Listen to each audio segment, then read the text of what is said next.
Hey.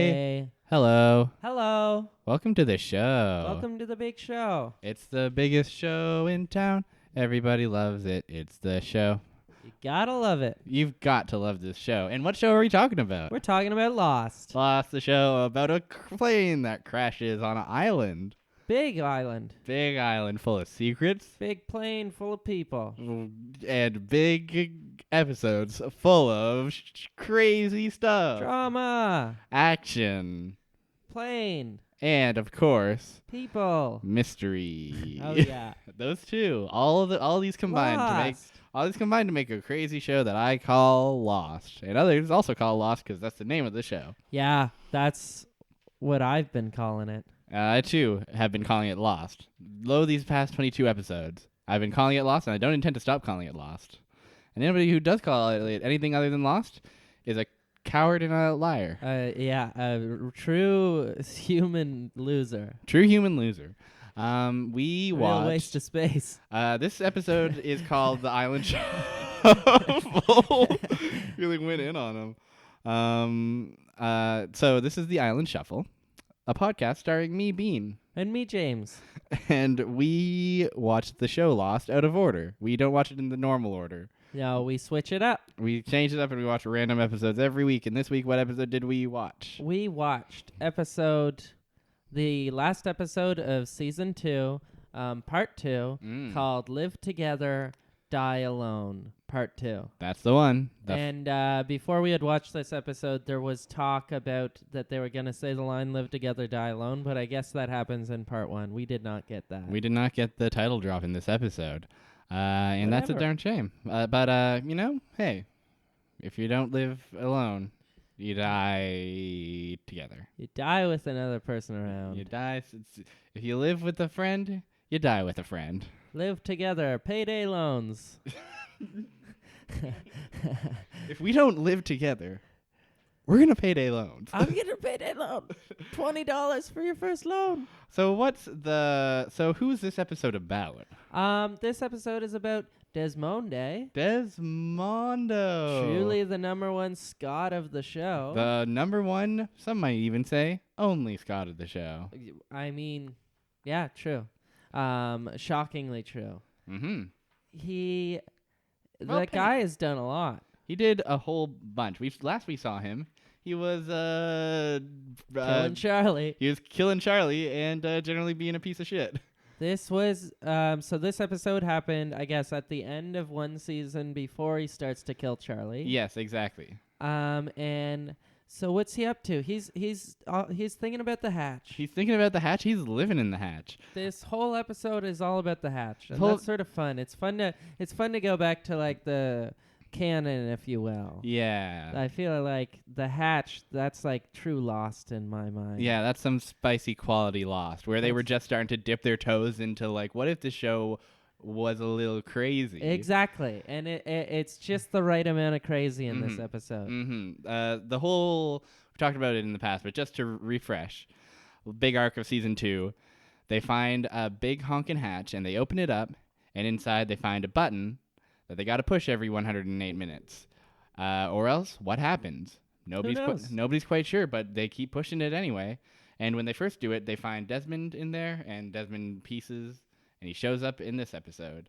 And the premise of this episode is that Desmond and Locke have looked each other dead in the eye and gone, enough's enough. We're going to find out what happens when the clock hits 0 and nobody pushes the button. We're locking ourselves in the hatch, and we're just going to freaking do it. We're going to watch it happen.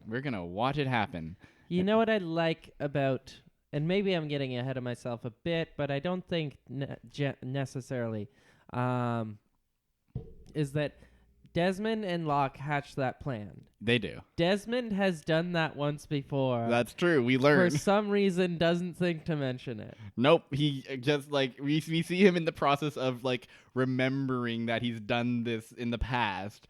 That is not something that you forget. No, but apparently Desmond did until just now, and then he has a change of heart and goes, "We need to push the button now." And Locke because I remembered the one time I didn't, and it was bad. And it's like, Okay. How did you forget? How do you forget something like that? Also, in this scenario, too, it was 45 days ago, which is Yes. not that many days ago, especially when nothing really happens. Exactly. That is like, I don't know. That's one of those, like, if you think about it for longer than a second, it falls apart sort of things. They didn't count on people like us. Thinking about it for longer than a second. Yeah, they're like, most people probably think about it half a second. Yeah. Second max. But not us. We're here to dwell on it. Yeah, we'll give it a full minute. We'll give it the full minute that it deserves. So what should we tackle? Present day? Let's tackle past. Let's tackle. I don't know, because the past is so like interwoven with what Desmond's up to, right? This was truly a bizarre episode where the two really meshed together pretty well. Yeah, exactly. It was like, what do you say we we just dive into the whole Locke and Desmond in the hatch scenario. Let's go for it. So the first, I think, real scene we see is Desmond in the past. All of his flashbacks kind of take place when he's living in the hatch before the gang arrives. He's pushing the button and he's hanging out with a fella by the name of Kelvin, who's a bit of a hard ass. He is a bit of a bad dude. He's definitely a shady bad dude. But he's also like understandably angry at the world. He's been living in the hatch for what, like 10 years or something? For like Desmond's, like, when we see Desmond, it's like he's been there for like 2 years at that point. Desmond's on 2. And Kelvin's been there a long time. Kelvin's been there, even longer. Just pushing the button every day in the hatch. And every 108 minutes. Desmond asks the guy, what happened to, what's that guy's name? Yeah, Radzinski. What happened to Radzinski? You're always going on about how Radzinski knows this and Radzinski knows that. The old partner Radzinski. And he points to a stain on the ceiling and says he killed himself with a shotgun. That's Radzinski. That's what happened to Radzinski. That's why they call him the man upstairs. And they both talk about how they were both in the army for a second, and then Desmond goes, you gotta let me go out on a journey one of these times.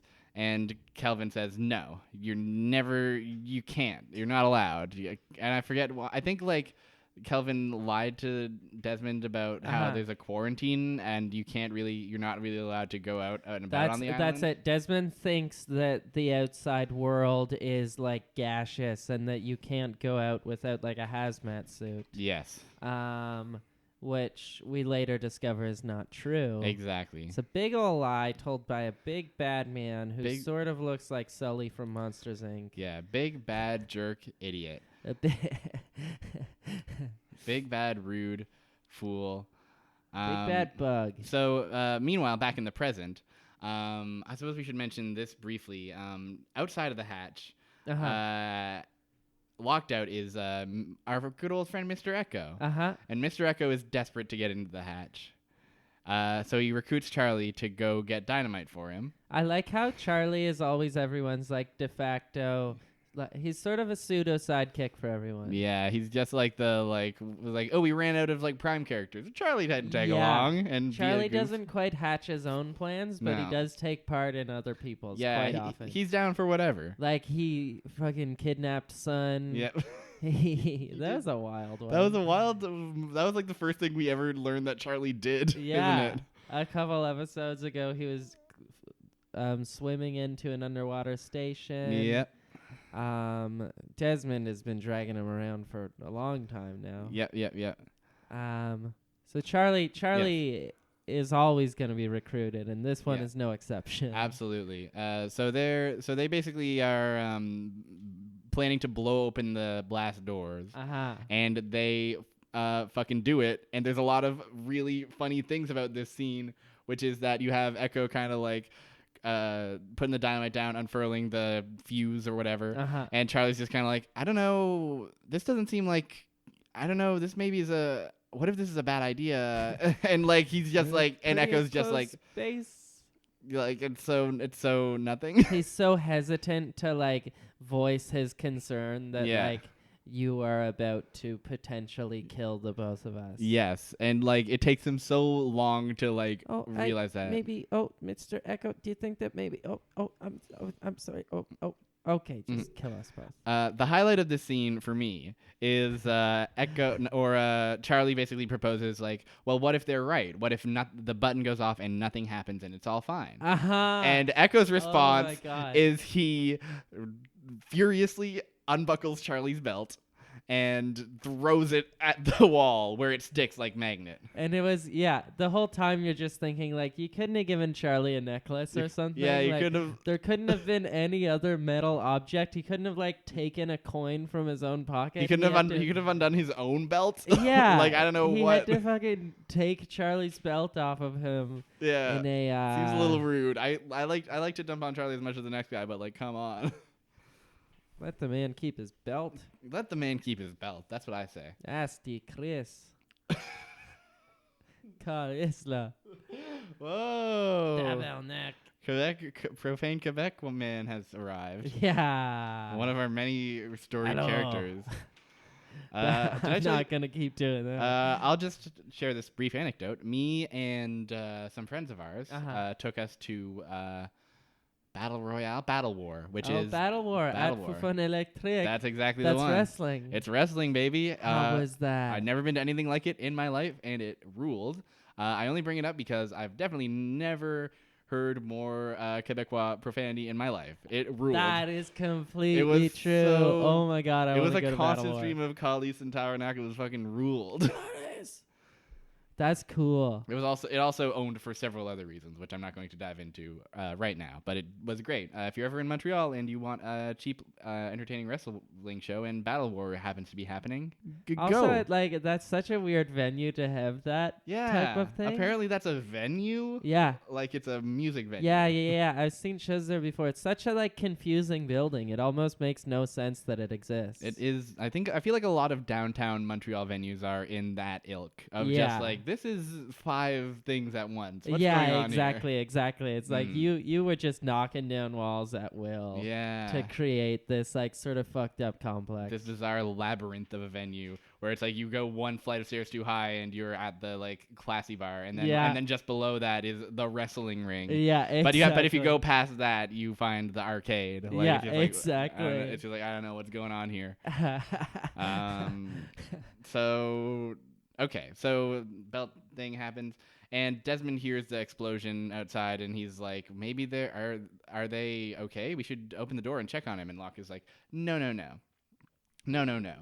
And a lot of this episode is Desmond and Locke being fucking real with each other, just being like 2 screaming men, as like, prestige drama will have you do.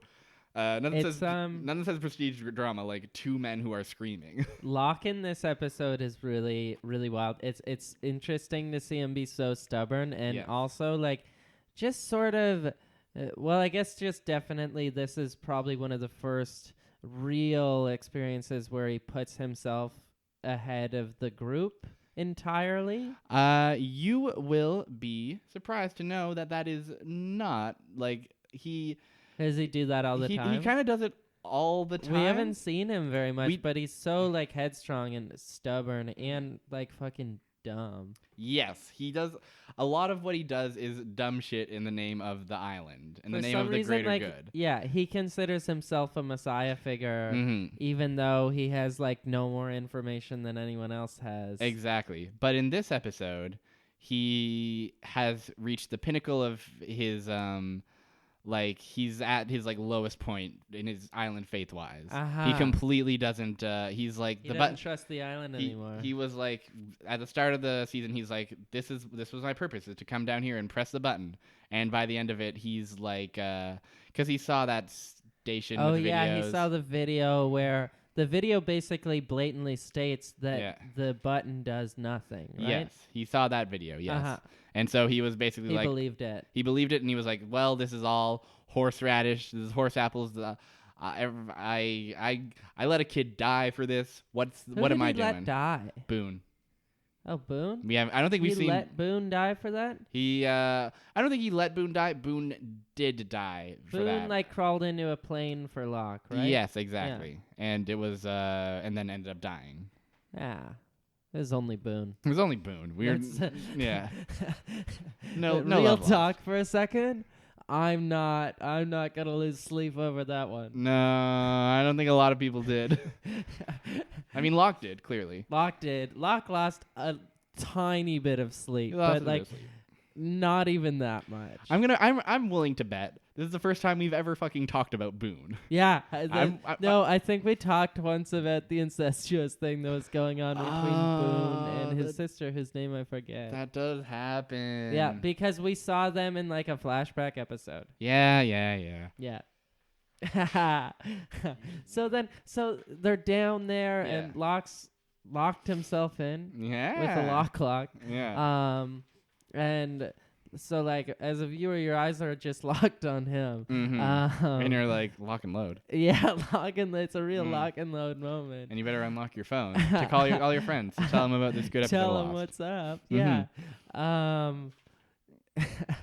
I got lost in all the lock. You got lost in the lock. And so Charlie and Echo try to blow up the door. It doesn't work. No, it doesn't work. They just blow themselves up immediately, and that's that. It is really great too how they blow themselves up. Yeah. But they also don't blow themselves up. Mm-hmm. So it's like they do hurt themselves. But then they wake up a bit later and they're fine. They're fine. They're like perfectly they're not. Fine.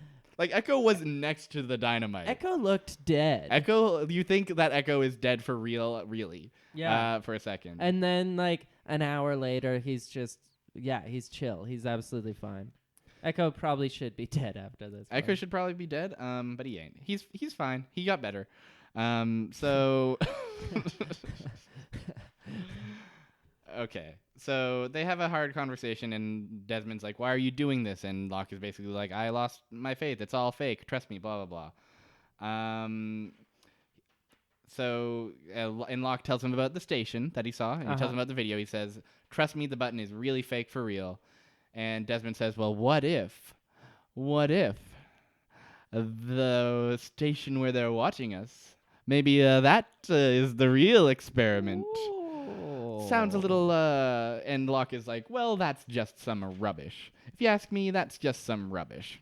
But we know that Desmond he's right. Is a right. Because we see a scene where a group escorted by Michael finds in the woods just a pile of notebooks being so when they went to that station they like toss a notebook into like one of those like old-timey like mail carrier systems. It's like a pneumatic tube. I never know whether the P... I'm not gonna argue with you on that one. I don't know how hard you want to go on the P on there because pneumatic sounds fucked up. Pneumatic tube, yeah. And I wouldn't have been able to remember that's what they were called. So they find it, and it's just dumping these things in a pile in the middle of nowhere. So nobody's reading these, and they're all filled up full of things. So that confirms Desmond's theory of, hey, what's up?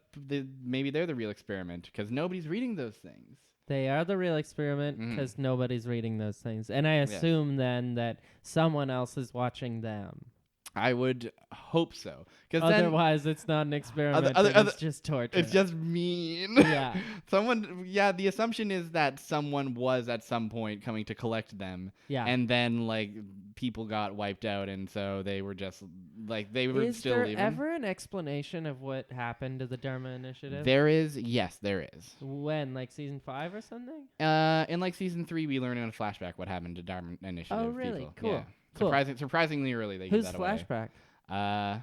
Benjamin Linus's. Really? Yes. Interesting. It's a heck of an episode, actually. That's cool. I would like to know that because I don't know. That is when Lost was really interesting. The Dharma Initiative stuff is good. It's like solid world building. It's really fascinating world building. Even like in season 5 when they're like fucking like just like, well, I don't know, let's just set the season in there. It's still like a cool setting. Yeah, it's good enough because I'm already like pretty invested in that storyline. Exactly. And it does make sense too. It's like I don't know, they were doing some sciencey shit. They were doing there was crazy energy here, and they were just doing some sciencey stuff. Yeah. It's not completely buckwild. But then like you think about it, and it's like, why would they have a station just to like torture people? Yeah. Or they have a station to just like psychologically wear down people and have them watch other people who are also getting psychologically worn down, but for a real reason. It's a like, good combination of not completely buckwild, but also completely buckwild. Yeah, it's right in that buckwild sweet spot. So also look out for my fucking new country group, Buckwild Sweet Spot. Buckwild Sweet Spot. Holy shit. Yeah. What would your first single be from Buckwild Sweet Spot? If I had Buckwild Sweet Spot, I think my first single would be called Tire Fire in the Ash Pit. Oh, that really rolls off the tongue. I'm thinking it's hard. You have to like really. Tough. I'm surprised I got something out. Like coming up with like a pleasant combination of words. It's yeah. Like all I can come up with is tin can, and tin then can. I'm trying to like make something else out of that, but I can't like finish it. Off the album, like Truck Wild. Truck Wild. That's what I'm talking about. I like that. I like that. That's the Buckwild Sweet Spot. So. Then we get a flashback. We get a very revealing flashback. Oh, this is a great flashback. I know the one you're talking about. Kelvin, in the past, puts on his big old hazmat suit that he's got, and he says, "Hey, bye, Desmond." And Desmond's like, "Bye? What do you mean, goodbye?" And Kelvin's like, "Goodbye. I'll see you around. See you in a little bit." Oh, when I'm out of here. I mean, in a little bit. And see you never. I mean, in a couple hours. And Desmond's like, "Well, all right." And he goes, and then he goes, "Wait a second, something a little fishy about that." And he looks, and he notices big honkin' rippin' Buddy's hazmat suit. I love that. That's such a funny plot point. It's really funny. Is that the guy was like so obtuse. Yeah. That he. Like, I don't know how that could have happened to his hazmat suit and him not notice it. That is true. I think just you do a thing 10 years in a row, you just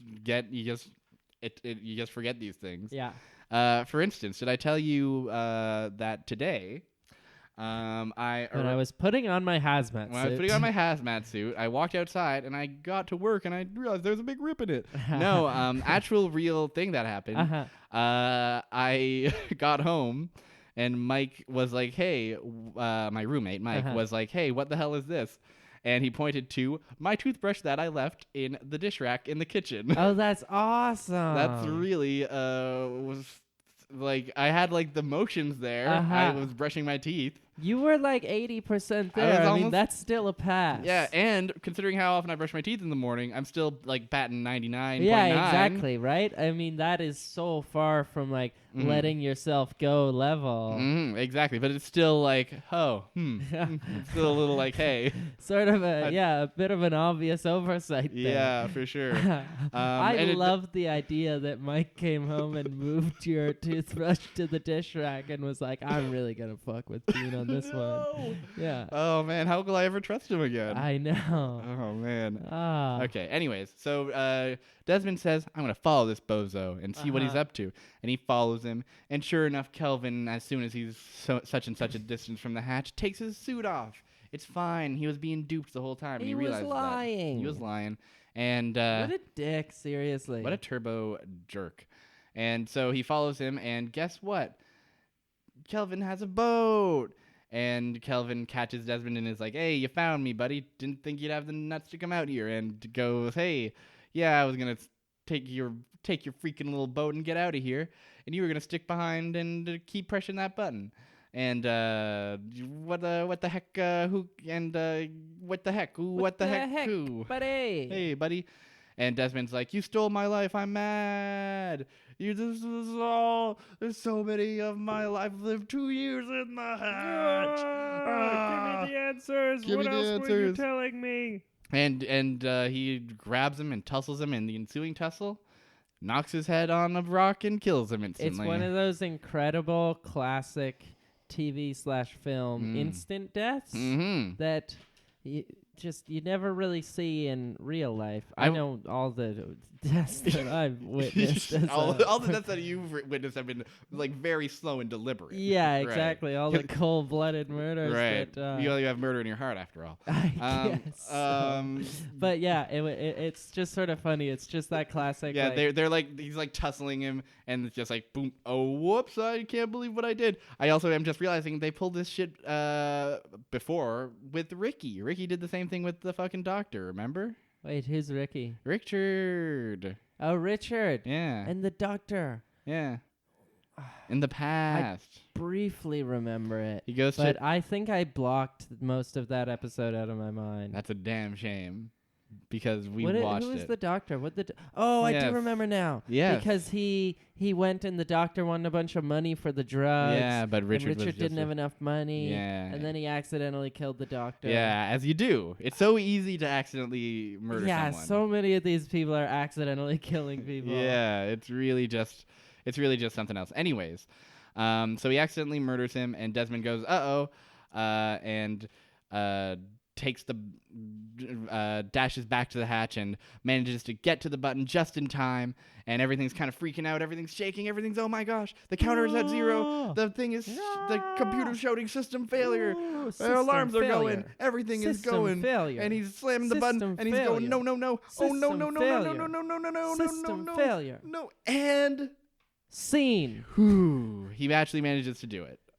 It's good. Yeah, he does it. I love that shit too. It's good. The just in the nick of time stuff. That's like most of season 2 is them getting like closer and closer to like, we gotta press the button. Oh, there was 2 minutes left. We gotta press it. Yeah. Oh, it hit 0. We gotta press it.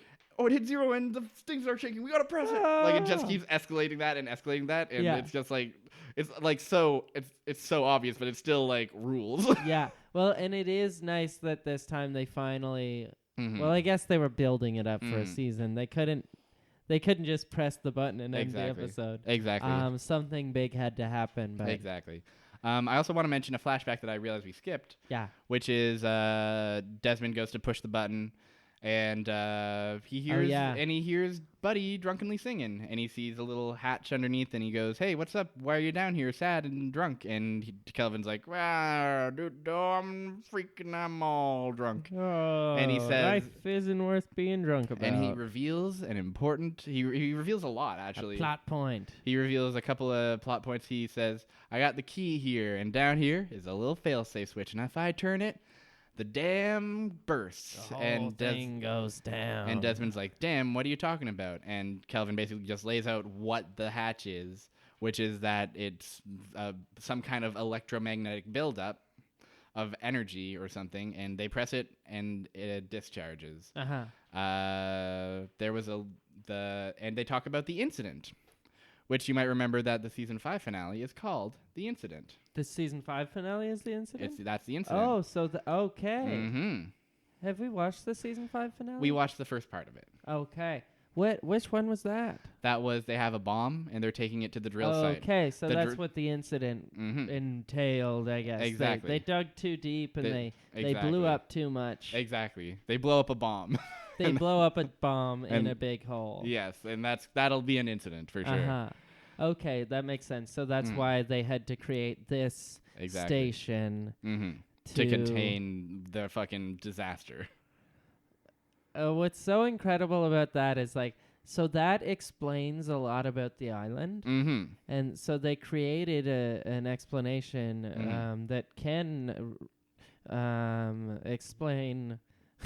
I'm using the word explain a lot, but that does explain a lot of what takes place. And then in season 6, for some reason, all of the things that they've already explained are because of God and the devil. Yeah, it's really like season 5 does such a for all of its faults, it does an all right job of it brings it all back to the season 2 stuff. It all kind of starts to add up. And then season 6 is just like, actually, it's the... Why is it about God Yeah, now? You explained these things already. Hey. Don't make me use the word explain one more time. Okay, we don't have to keep talking about season 6. We didn't watch the season 6 episode. I'm obsessed with season 6. Season 6 honestly. but season 6 is so, like, it's on another level to watch. Well, yeah, it just, they ruined the show. They ruined the show. Here we have a good show. Yeah, we do. We have an alright show. So, anyways, back in the present, Desmond remembers the time that he murdered a man accidentally and went to the hatch, and the button was going off and everything was going wacky. Things were flying everywhere. It was bananas. Why he didn't remember this before he agreed to do this with Locke, nobody knows, but... Really huge oversight on Desmond's part. Anyways, Locke says, like, there's one more thing at the station. This big printout of numbers. It was just a bunch of nonsense. Here, you want to look through it? Be my freaking guest. And he goes through, and he says... And he finds an important date. He finds the date of the plane crash. What is it? September 22nd, 2004. That's exactly it. He finds the date, and next to it, system failure, system failure, system failure. Whereas everywhere else, it's just the numbers that they're putting in every time. It's just like... System failure. But there, and Desmond says, I crashed your plane, buddy. But he says brother. He does he say brother? Oh, he always says brother. He must have said brother. He probably said brother. Think I crashed your plane, brother. Brother. I would try, but then that would be the next 5 minutes. So. Yeah, true. So, true. Let's get off this before we get on this. Yeah, exactly. It's like a bus that way. Exactly. It is. Impressions are like a bus. You don't have to get on them. Yeah, exactly. So that may be the wisest thing I've ever said. That could be a bumper sticker. Yeah. So Desmond has completely done a 180 and said, we need to push the button for real. It's real. It's all real. I know what you saw on that station, Locke, but it's real. And Locke says, you think it's real? And he picks up the computer and he throws it on the ground. And it breaks. Big strong man. Breaking everything. And they're both screaming at each other. And Desmond's like, you've killed us all. And Locke is like, I saved us all. And everybody's upset. And then the numbers unwind. And what should happen? But, yep, you got it. Shit goes bananas. And Locke goes, I was wrong. I was wrong. Locke was wrong the whole time, turns out. I really love it. I love that, like, Echo and Charlie blew themselves up. Desmond, he doesn't have an excuse. But... I don't know. Locke has just caused a lot of destruction. Yeah, and he's just like, well, I blew it. He like just admits it immediately, like, well, I blew it. Yeah. So in the final scene we get of Desmond, he goes to pull out a book, and then we flash back to him alone in the hatch. His only friend is dead. The button has to be pushed, and he's got a gun. He's cocked it and loaded it, and he's ready to read the last book you'll ever read before he dies, which is some Charles Dickens book. Yeah. And he opens it up and he finds a note from his girlfriend. And his girlfriend's like, hey, I love you. Don't give up, please. I like how she said, like, I put this in the one place I knew you would turn to when you've lost all hope. Yep. I'm like, what? Yep. So does he like or hate Dickens? What's that relationship? Like, I believe. All right, I want to kill myself. I guess I'll just read Charles Dickens instead because that's worse. No, I can't think of a worse punishment than reading Charles Dickens. All these Victorian children. I can't sit through another page. This will give me the courage to do it. Yeah, exactly. God. So there is context for that we have none of. If you'd like it, I could give it to you, but I definitely kind of think it's way funnier to just have like. Yeah, fuck it. We'll get the context one day. Yeah, exactly. He's just so we just see him so suicidal that he wants to read a Dickens novel. Yeah, exactly. Truly, I mean, Take that, Charles Dickens. Scalding. Good stuff. Good stuff. So he reads that, and he reads the note, and he's even more distraught. And he's like, "Oh, what the heck? Oh no! Oh my gosh! What do I even do? My life is just what the heck?" And then he hears a knocking. He hears a knocking. And he goes to investigate, and it's Locke knocking on the hatch because he's sad about when Boone died. He's losing faith in the island. He's losing faith in the island. And Desmond sees him, and he goes, wow, there's another person here. I'm going to shine a light. And Locke sees the light in the past and has his faith restored. And this is an event that Locke mentions in the past. They allude to when Locke is like, yeah, I used to be faithful. I came here and knocked on the door and a light came on and I thought, well, this must be really my purpose, but it was probably just you taking a dump or whatever. That was another instance of I forget his name. I'm trying to call him Dustin now. Desmond. Yeah. That was another instance of Desmond just for some reason not remembering incredibly memorable events. Yeah, like that was like, remember the time you were almost pushed to the brink of for real suicide? Yeah. And then you were brought back by a bang on the door and you shone the one light that you had. And well, I'm telling you about that exact event, and you were there for it. And he's just like, well, that sounds pretty crazy. Yeah, cool don't know what that could have been. As the only resident of this hatch, I have nothing more to contribute to that. As the one who turned on that light specifically to send a message to someone who was banging on the hatch. I have nothing to contribute to that when you first bring it up. But now that everything's going haywire, I will bring it up and say, hey, you saved my life. I was about to read a Dickens novel. And then Desmond goes under the thing and he has Kelvin's key with him and he pulls the trigger. And then everything we see across the whole island, everything gets weird. Everything gets all bright. It gets very bright. A very thick hum takes over the whole sound design. And it gets really intense and everyone's clinging their ears and everyone's like, oh no. But then it subsides and it's fine. It's good. Real good. It's real good. And that's like the like Desmond turns the key and then that's the last we see of the Hatch gang. Yeah. Well, we see Charlie walk out. Yeah, we see Charlie walk out and he's just like, oh, the others aren't back yet. And but did Charlie leave before it happened, or was Charlie in the hatch when it happened? I think he Charlie was in the hatch when it happened. I think he left before it happened. Oh, he left? Maybe. Because Echo was on the ground. Oh yeah, and he was like, "Help!" Yeah, and he was helping Echo, I think. Yeah. So whatever. I guess it's ambiguous. Yeah, that's good enough. Exactly.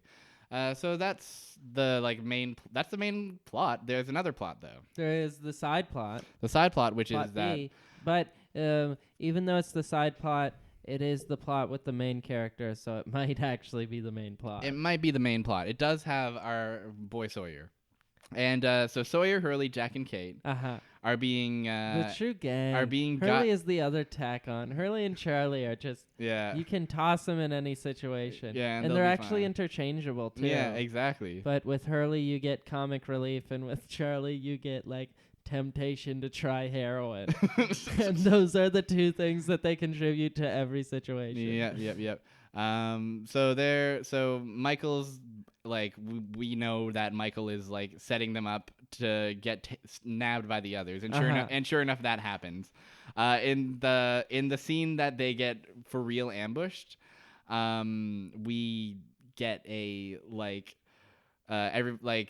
everybody's kind of it starts to come out Jack is like, where are you really taking us, Michael? And then suddenly a dart hits Sawyer, and Sawyer starts freaking out, and Sawyer's been incapacitated. And the dart hits Kate, and he's been incapacitated. And Jack, as Jack is wont to do, unloads a full clip onto nothing. He unloads a full clip into a bush.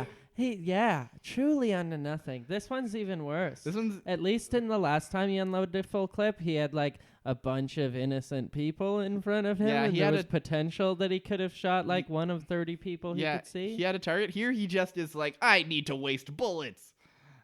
Which is when I say that out loud sounds fucked up and dark, but also he's aiming it at he's literally we literally see him we see a shot of him unloading the full clip. Yeah. And then we see behind him and it's just trees. It's just a full bushel of trees. He cannot see anything at all. Yeah. It's actually absurd. And then everyone just gets shot with darts. Mm-hmm. And they get and there's actually a really cool, interesting scene of just when they're sort of fainting, and you see these dirty people in ragged clothes, really vaguely, as like their eyelids close over, and that's actually just sort of a nice scene. Yeah, it's like a stylistic thing that they don't do a lot. Like the frame rate gets all choppy and weird. Yeah.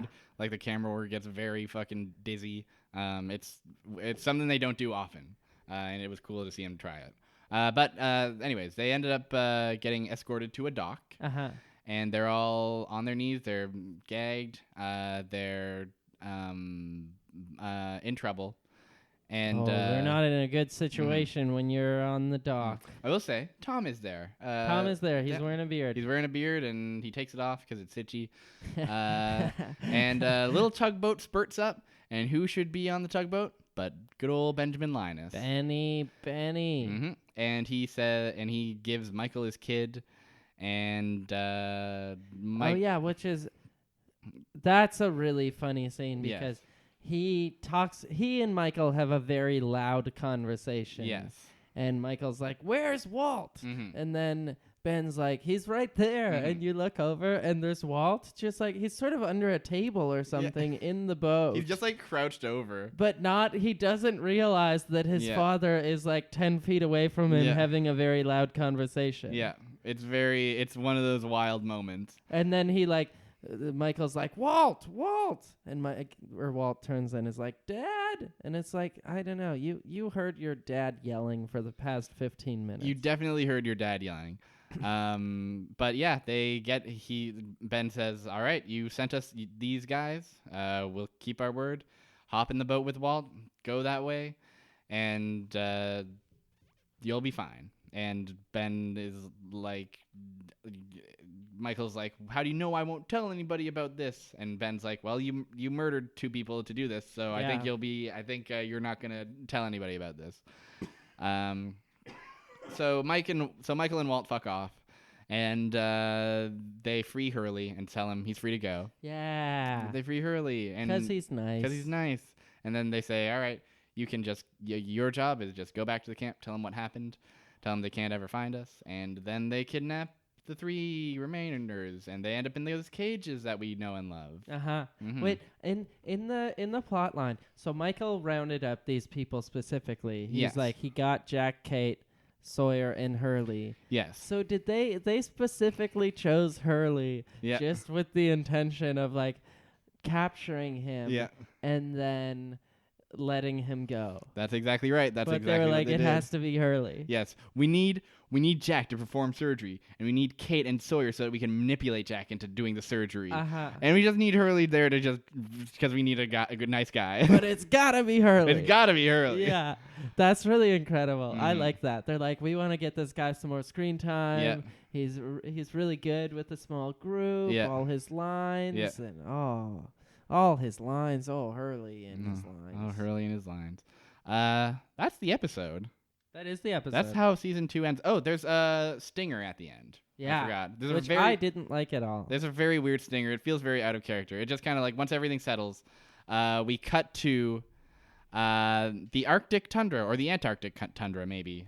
We cut to a very cold blizzard. Yeah. And a like research station where 2 dudes are playing chess and they're talking about it. They're speaking a language that isn't English. They're speaking not English. It's in subtitles, and they look over and they see a blinking light and they go, "Oh my gosh, it's happening! Oh no! What do we do? No. We gotta.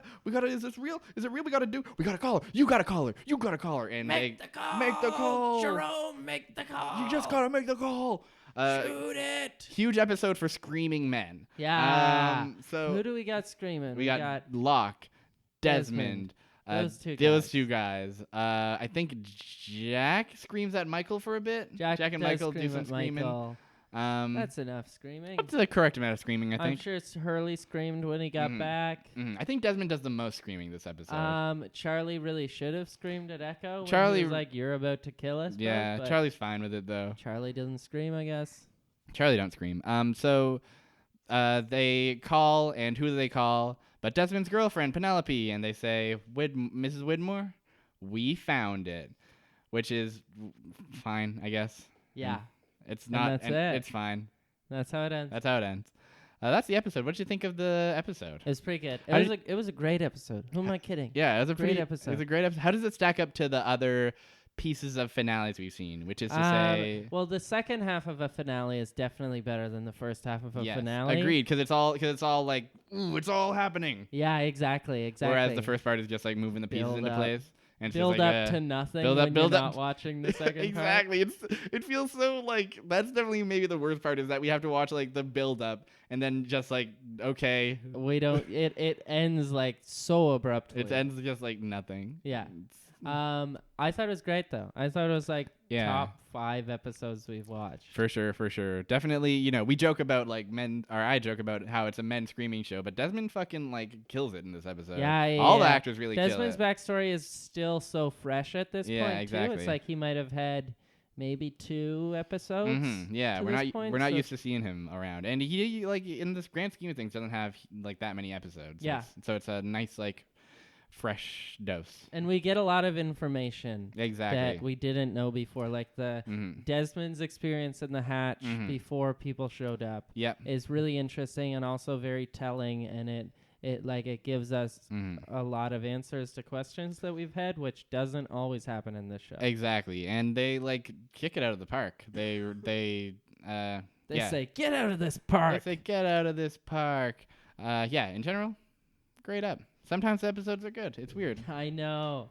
Well, let's find out. Yeah. Let's find out. Yes, I was not ready for this, but I am the next ready. episode, do you think it's going to be a good one? Let's guess that first. Well, here's the thing about it is that odds are it'll be an okay one because seasons 1, 2, and 3 have the most episodes by far. Because each of those episodes are like 20-something episodes long. How long are the others? They're like 13 to 16 episodes long. That's awesome. Yeah. So, like, more often than not, we're getting the first 3 seasons. Oh, that's great, because that is actually good TV. Mm-hmm. Yeah, I love good television. Season 6 had 18. Yes. 18 too many, if you ask me. You are right. Yeah. I rolled 120. You don't want to watch the finale, though, do you? Oh, yeah, I do. Are you sure? I Hold on. Are you sure about this?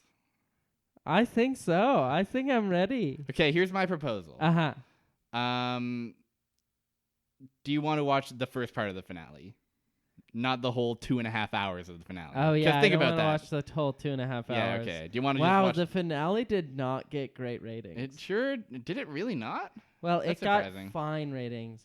It got maybe even good ratings, but it got 13 million. Okay. After they were consistently pulling about 8 or 9. Okay. But if you're looking at like season 2 episode 1 got 23.5. Yeah, that's the highest rated episode of Lost, I believe. Really? Yeah. Nice. I guess that makes sense. Because that was the first season was just like, whoa, everybody got to watch this crazy thing. Yeah. That sounded like a season. Sorry there for a sec. So I guess we're watching the finale part 1. We gotta do it. It was meant to be. I guess. That's the whole point of this. I guess. Absurd, crazy thing. But it's is it bad? Is it good?